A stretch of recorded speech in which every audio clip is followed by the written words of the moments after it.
The book of Exodus, chapter 10. The plague of locusts.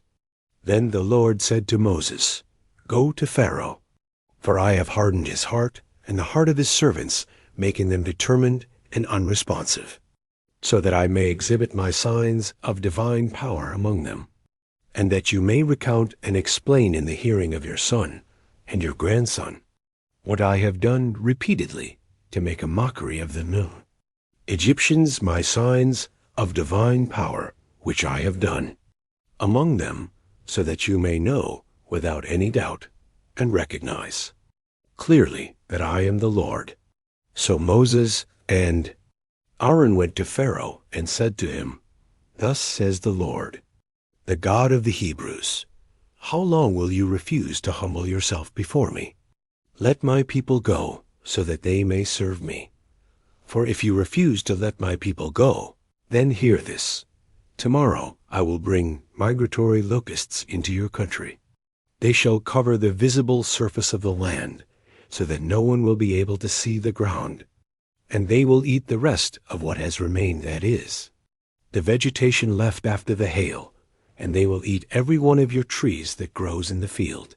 Your houses and those of all your servants and of all the Egyptians shall be filled with locusts, as neither your fathers nor your grandfathers have seen, from their birth until this day.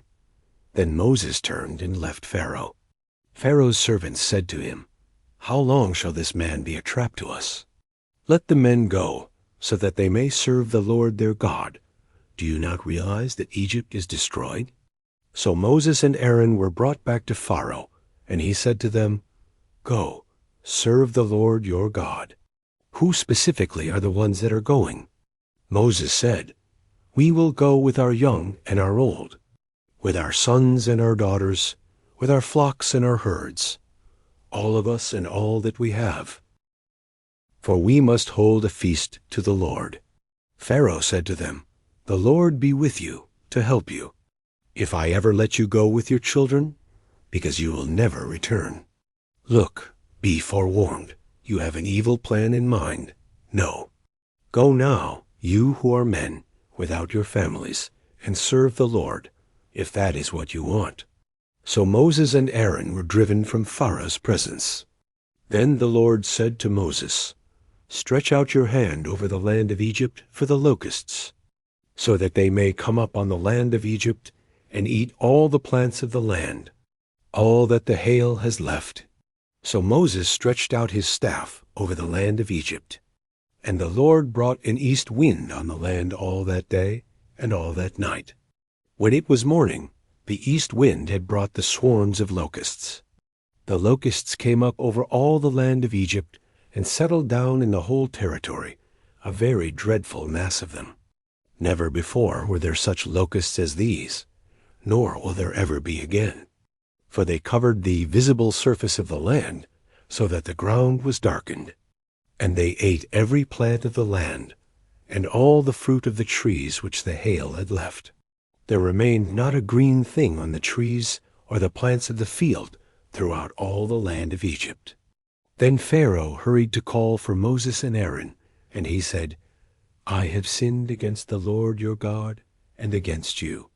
Now therefore, please forgive my sin only this once more, and pray and entreat the Lord your God, so that he will remove this plague of death from me.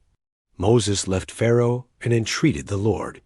So the Lord shifted the wind to a violent west wind, which lifted up the locusts and drove them into the Red Sea. Not one locust remained within the border of Egypt. But the Lord hardened Pharaoh's heart, so that it was even more resolved and obstinate, and he did not let the Israelites go. Darkness over the land. Then the Lord said to Moses, Stretch out your hand toward the sky, so that darkness may come over the land of Egypt, a darkness which is so awful that it may be felt. So Moses stretched out his hand toward the sky, and for 3 days a thick darkness was all over the land of Egypt, no sun, no moon, no stars. The Egyptians could not see one another, nor did anyone leave his place for 3 days. But all the Israelites had supernatural light in their dwellings. And Pharaoh called to Moses and said, Go, serve the Lord. Only your flocks and your herds must be left behind. Even your children may go with you. But Moses said, You must also let us have sacrifices and burnt offerings, so that we may sacrifice them to the Lord our God. Therefore, our livestock must also go with us. Not one hoof shall be left behind, for we must take some of them to serve the Lord our God. Even we do not know with what we will serve the Lord until we arrive there. But the Lord hardened Pharaoh's heart, and he was not willing to let them go. Then Pharaoh said to Moses, Get away from me. See that you never enter my presence again, for on the day that you see my face again, you will die. Then Moses said, You are correct. I will never see your face again.